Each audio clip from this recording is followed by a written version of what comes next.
Omega Sentinel is a champion that I've been playing almost ever since she came out. She was like my third ever rank 4 6-star, and then I eventually just maxed out the 6-star, used her for plenty of Alliance War type things, and then I got the 7-star during the Omega Days event. I got only 2 of those crystals, but she was one of the ones I was able to pull from it. And then I finally awakened her from Cyber Weekend from a Nexus crystal. And believe it or not, she's still not even in the base pool. So she is still one of the rarest, if not the rarest, rank 3s on my account right now. And I'm super happy because she is one of my favorite tech champs and one of the most consistent tech champs on my account, I think. Part of the strength of Omega Sentinel is that she is just super good for all of the mutants they keep releasing. Onslaught is definitely an exception to that, but she has just so many utilities in her kit that allows her to just be used in a variety of different game modes, specifically Alliance War. That's going to be the one where you're going to see a lot in this video because that is definitely her best game mode, whereas Bullseye's from the last showcase was more so questing purposes.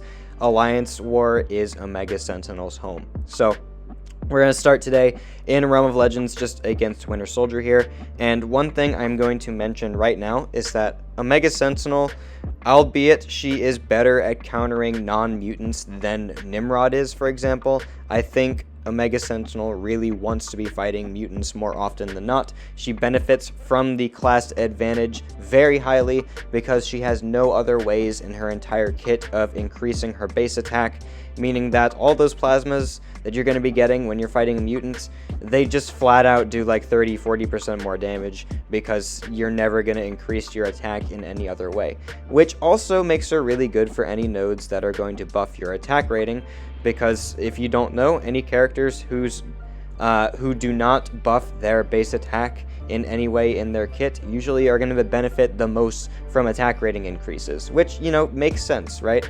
So I like champs who are like that, and Arcade's another champ that's like that, and it's really just a common theme of the tech class, that they are going to be focusing on damage over time and not increasing their own attack rating, which just lets them be stronger in any scenario where they are getting that attack rating increased compared to a lot of other champs. So Winter Soldier goes down in a little over a minute, which is fine for a rank 3, but if we were fighting Storm in Realm of Legends, for example, it would be much faster than that. So I don't think I have many BG's fights. I can't even see which ones are up ahead in this video. This might legitimately be the only one, but I do know for a fact that Osent is a permanent run in my BG's deck. I don't think she is perfect for this game mode, but all of the meta defenders in the mutant class right now, aside from Onslaught, she handles very well.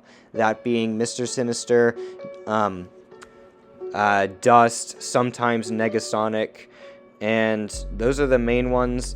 When Sauron and Toad were in the meta, she was just perfect for them as well. They're not in the meta as much anymore, but still. And then on this node, we have to deal with the fact that we can't really hit his block much, and we also have to deal with the fact that he is going to be purifying debuffs whenever he dashes forward. So I just kind of need to hope that he doesn't do that.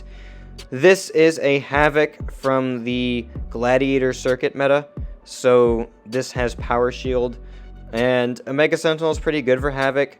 The only downside is Havoc's energy resist, like Bishop's, is super high, so while she is going to take him very effectively by having always access to armor, she is not going to be the speediest at doing so, which is fine for literally any game mode other than BG's.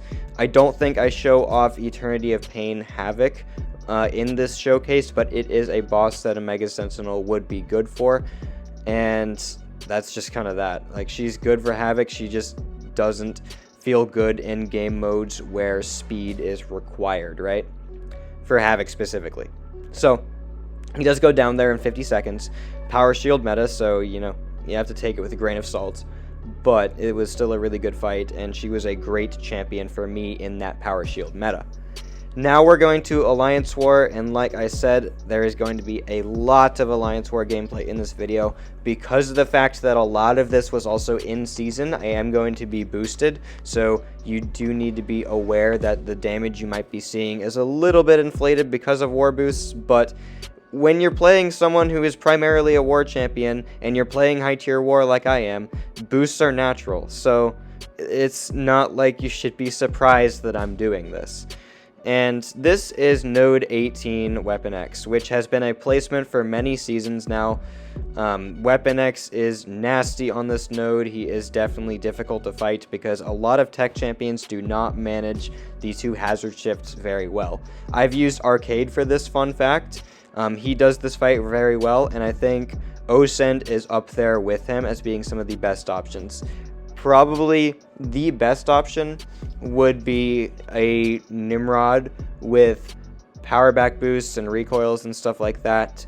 But Nimrod is 6-star locked, so he's not going to punch up as well as Osent is going to. And overall, I mean, Osent does a very good job here. Like, I took some hits in that fight. That's a lot of the reason my health is so low. I also did not manage hazard shift as well as I probably could have. So just know that she is a very good counter to that fight, even with the health lost. If you are boosting properly, that includes gray boosts, then you should be having a pretty good time with that fight. Next up, we're fighting Negasonic Teenage Warhead on Node 33.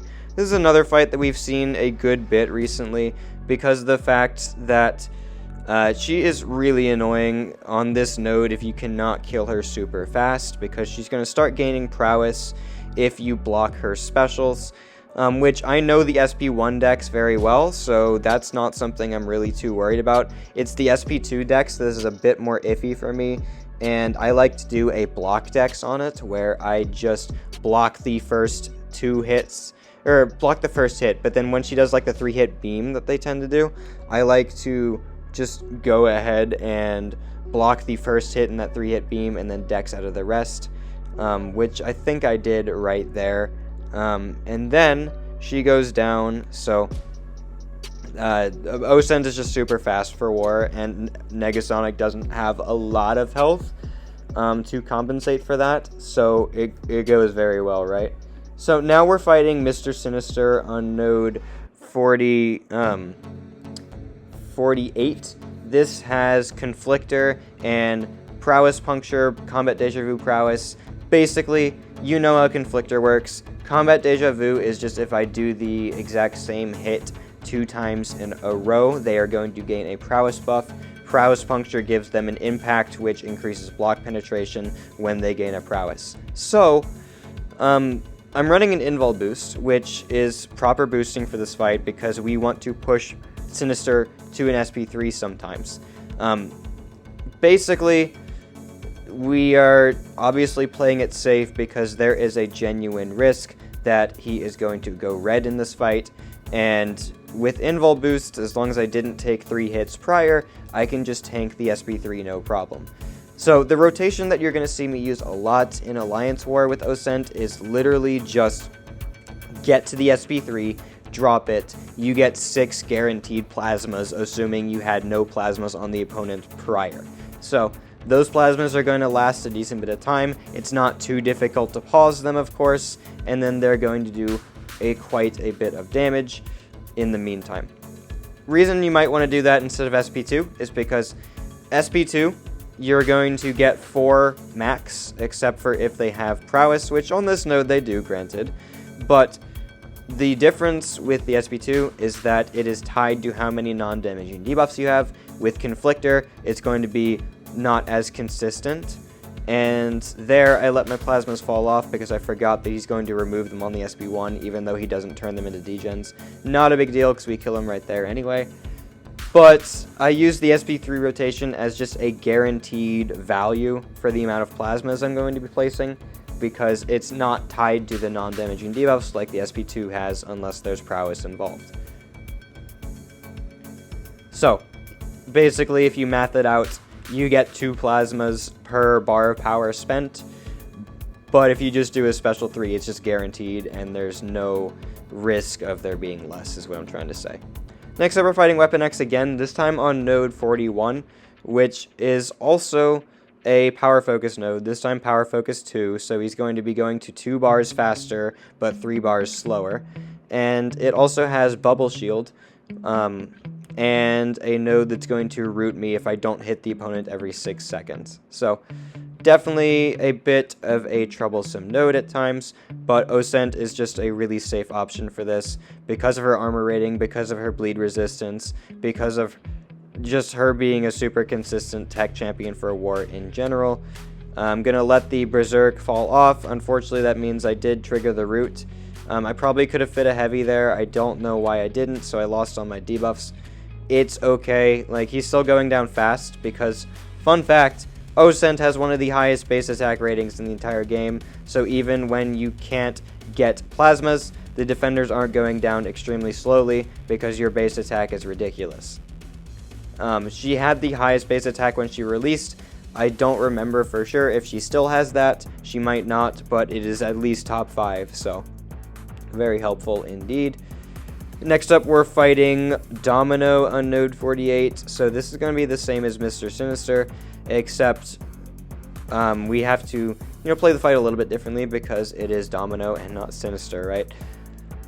In this fight, we can bait any of Domino's specials, really, because I'm going to be running an invul just like normal to tank SP3 if I need to. Domino's SP3 is usually a death sentence because it has a massive bleed on it. Osent does not give a crap about bleed, so we can just go there anyway, and it's not a problem. Probably going to go for the guaranteed 6 plasmas on my SP3 if I had to guess what my tactic for this fight was. And then Osent is immune to ability accuracy reduction versus mutants, like a lot of tech champs are, so there's no crit fail from Domino whatsoever in any form of the word, I think, except for maybe on Relic, when you would place a debuff or gain a buff via the Relic. That might be something that can be failed, but I don't remember it ever happening to me, but it is still a chance that it does. If she goes lucky, there's not much you can do about it, because she's still going to have that chance to evade at times, and Osent doesn't really have any form of evade counter. Here, she just doesn't want to drop the special, so I'm like, well, I guess I'm just pushing her red. So we do that right there. It gets me out of the corner, too, which is nice. And then Domino can just drop her SP3, because I don't give a crap when I'm running an invul boost. And then she drops it immediately, obviously, but she's going to have 6 plasmas after, and I'm not going to take any damage from this. So, bing bong, pow pow pow, and then we come out of the SP3 right here. Going to go for, not a heavy attack, but we're going to go for a heavy there, and just keep those 6 plasmas paused. They're doing almost 9k damage per second. And then Domino is just lights out. Osent is just one of my favorite champions for war, and I love having this rank 3 to have access to in my battle group. Okay, so now we move on to some off-season war fights. I think it's only like 3, but we're going to start with this Toad on node 6. Wouldn't say Toad really benefit from the nodes here, but you're going to see that Osent is just a direct counter to Toad. Largely because of the fact that Toad has a lot of prowess, which Omega Sentinel's Sig ability loves, because then you're going to place extra plasmas on her SP2. And also, being immune to poisons versus Toad is sometimes a downside. Being resistant to them is not. So we can just eat these poisons. We don't have to worry about him placing the passive stun on us, except I believe that happens in another fight later in this video, but we'll get to that when we get to that. And then we do a bunch of plasma damage. We're doing 9 instead of the normal 4 on the SP2 because of the prowess. You have that easy heal block because of the fact you can't use Despair against Toad. That is just super useful. And yeah, like, Osent is just the direct counter to like every mutant released before her. Toad and Sauron used to be meta defenders. That's not really the case anymore. Osent released like right after they came out, so it makes sense that she would counter them. And she's still good for a lot of the new mutants coming out. I just keep going back to Onslaught, to where she's just, not great for him. but that's okay. It's only one champion. Granted, he is probably one of the best defenders in the game right now, but it's still only one champion, so it's okay. We're fighting Domino again on this node. This is node 15. She's going to have aggression prowess. That's the main one. There's going to be a node that's going to be giving me guaranteed crits, which kind of doesn't really mean anything. But we trigger my auto block there on accident. I keep trying to parry heavy, but because of the fact that she's reducing all that stun duration via her lucky, I believe, it was just not ever going to work out. So I probably should have just given up trying that, but auto block just kind of saved my butt a little bit. And then she's going to die pretty soon. Those plasmas are going to take her out. Drop an SP1 here, and then she's almost dead. I eat a combo there, somehow getting caught on a dash back. And of course, Domino's going to crit me on like every single hit because she sucks, but whatever. We had so much armor that would just prevented so much damage if I didn't get crit that many times, but it's whatever, you just have to deal with it. Now we're fighting Sauron on node 28. This has Buffet, which is a node that I have not even talked about for Osent's strength so far. Osent is perfect for Buffet because she is immune to Nullify, Stagger, and Fate Seal, which is actually one of my favorite things about Osent that I have not even discussed yet. I think being Nullify immune in the tech class is super cool. It allows her to take a bunch of matchups outside of the Mutant class, which is really good for a tech champion, I think. So, that is a super useful game mechanic, especially in Alliance War, because there is Buffet on 28, which happens to be a very annoying node sometimes, but Osent usually is just super good for whoever's placed there. And yeah, we're gonna go for a light ending combo there, and then heavy attack this Sauron. As long as I can dex this, can't really do anything, and then he goes down right there. So yeah, Buffet is just a joke for her. A lot of mystics are just kind of jokes for her because of that. Mystics who rely on Nullify, at least, like Dr. Doom, I use Osent for a lot, and actually, Man-Thing I use Osent for a lot, because you are Nullify immune. If you're Nullify immune against Man-Thing, you kind of shut off all of his threats. You do have to deal with Mystic Dispersion a little bit, but this is in the AW showcase where we have access to the Secutor tactic. The Secutor tactic reduces ability power rates by 75% on the defender, so that is much less of an issue here. Is it going to be somewhat of an issue in BGs, for example? Potentially.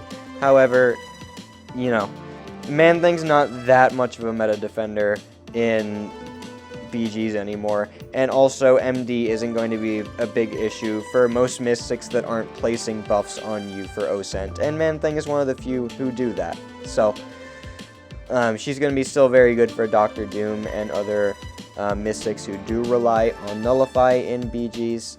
So there is that to help you out. So we just want to keep him controlled as much as possible. When they have the power gain active, they are heavily inclined to drop specials, which is definitely a nice bonus for this fight. And then I just keep placing those incinerates, keep pausing them at opportune times, and then going for SP2s. Which, granted, I could have gone for SP2 at the beginning of the fight, but I wasn't really at much of a risk of my debuffs falling off, so it didn't matter too much. I say that as one of my heal blocks falls off, but he's almost dead anyway. And then Man-Thing goes down right here, and we move on to the next fight in this AW showcase, which is going to be against Havoc. We already saw Havoc in BGs, so you get to see Havoc now with realistic damage because it wasn't Power Shield. And of course, this isn't going to go extremely fast because Havoc's energy resist is like 50% or higher. It's definitely higher. I don't remember the exact number, but because of the fact that Osent has like always access to Nullify, she's going to be perfect for this fight. We have steady build up unblockable here, meaning that it is going to be a little bit annoying at times to pause debuffs because we can't parry often to get like a heavy attack off. As you know, countering Havoc's Special 2 is also Special 1 is also relatively difficult, but we're going to manage, and it's not going to be that bad. Go for a little bit of blocking at the beginning of the fight while I still can, once he gets those plasmas ticking, which actually there's 2 champs that both have plasmas, just a bit of a different variety of plasma, which is kind of cool. But yeah, once we get a couple of those plasmas on me, I'm not going to be able to parry anymore, so I just need to try to upkeep debuffs as well as I can. It helps the fact that Havoc does have prowess, meaning that I don't need to worry about having a low count of plasmas on the SP2, because I'm generally going to be placing a good bit. And those 8 are still doing 4k damage per tick, which is not terrible, especially when we can place more of them. Reminder that OSENT's plasma or incinerate cap is 20, so even though you're likely not getting a 20 most fights, she can do it, and in the fights later in this video, we are going to be at 20 pretty consistently once we get to like the longer fights in the showcase, which are coming up soon. So that Havoc goes down short and sweet right there, and now we're fighting Autumn of Agony Cassie. So I believe OSENT was an objective. I think it was be a tech villain for this fight, and OSENT is just my best tech villain on my account, so I just kind of threw her at this one, and she did a pretty good job of it. It is a little bit difficult because there is a node that is going to reduce the duration of debuffs on the defender by 30% per debuff on the defender. So basically, you can only have like 3 debuffs at a time. It's a little weird how the maths sometimes, but the goal is just try to punch her down as well as we can and manage the node as well as we can as well. We can get a tracking from Omega Sentinel's base kit that is going to allow us to counter miss. However, if I'm going for SP3, like I think I am most times in this fight, it's not going to be a big thing, because the SP3 can't miss, and on this node, miss only triggers on special. So, anyway, we keep those incinerates paused as long as we physically can, and then we're kind of vibing. One thing that I do sometimes dislike about OSENT is that she wants to finish her combos a lot, meaning if you're trying to anti-beta champion special like I would against Cassie's SP1, it's not very consistent because of the fact you want to finish combos, but it is just something a lot of characters who have to finish combos have to deal with, so I just kind of have to accept that. Now, Cassie did not want to drop her special there, so I did lose my plasmas. However, I am going to be able to get them back really fast. And she did drop an SP1. That's not that bad, but now I have another power sting on me. I need to get some combo meter to remove the power sting, and I do right there. Then we go for some more incinerates. She's still at like 60%, but if we can upkeep these incinerates for a decent amount of time, we're going to be chilling. So, Pursuit is active right there. Go for a debuff pause, and then we just want to upkeep these as normal. Luckily, Cassie was not very SP1 trigger happy, so I didn't need to worry about getting those combo detonations on me too often. It is a little annoying when she places the crush, but it's not that bad. And the alternative ability that OSENT's SP3 has is that it will detonate incinerates and make them do direct damage. Unfortunately, like, all of the incinerates fell off because I was trying to get the power sting off of me, and then I messed up some of the timing with the evade and stuff. So we're going to go for another one here instead. So I don't believe I really ever detonate plasmas or incinerates, because more often than not, it's not worth it. You just want to let them tick the defender out. However, it is a secondary ability. I just wish it did a little bit more damage and would find itself to be a bit more worth it at times. It's just not. It's not meant to be like that. Another fun fact I just now realized is that you might notice that a lot of OSENT's incinerates are not falling off rather instantly in this fight.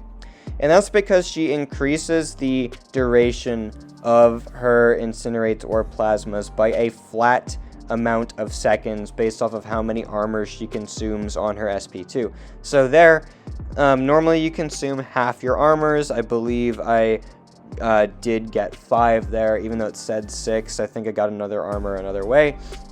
So that would have made a flat increase to the incinerates that I would have placed.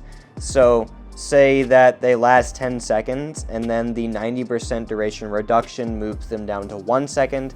You're going to add those flat seconds from the armor at the end of the math, and then it would equal 6 seconds. So they really last longer than it seems like they would. Next up, we're fighting Necropolis Sauron, and Osent is an interesting champion for Necropolis. I never took her on any of my runs. However, there are definitely some fights in this quest that I think she would be good for. The Sauron fight is one, the AoA fight is another, the Pyramid X fight is another. She could probably be decent for, or she would be decent for Captain Britain as well. All of the mutants in Necropolis, she'd probably be pretty good for. I'd say Jubilee would be an exception to that, because Jubilee does have 40% energy resistance, so you would struggle to get her down really fast. However, it's a doable fight, and yeah, most of the mutants in Necropolis, Osent does very well. And when I say very well, I mean that she's doing more damage over time than Shuri is going to be. I did Shuri for like all of my Necropolis runs because I didn't have a 7-star Osent yet. And I think Shuri is better for the non-mutants in this quest for sure. However, Osent is doing more damage than Shuri is for most of these fights at the cost of having a harder upkeep of those debuffs for sure. So I definitely don't think Osent is a better Necro champion than Shuri is, but I think that if you do not have Shuri, Osent can do a lot of things that Shuri would be doing in this quest. So what this Necropolis Sauron does is he's going to gain extra prowess when you use a crit on him, and then if he is unblockable, if you crit him, he is going to pause the unblockable for 2 seconds, which is very annoying, obviously.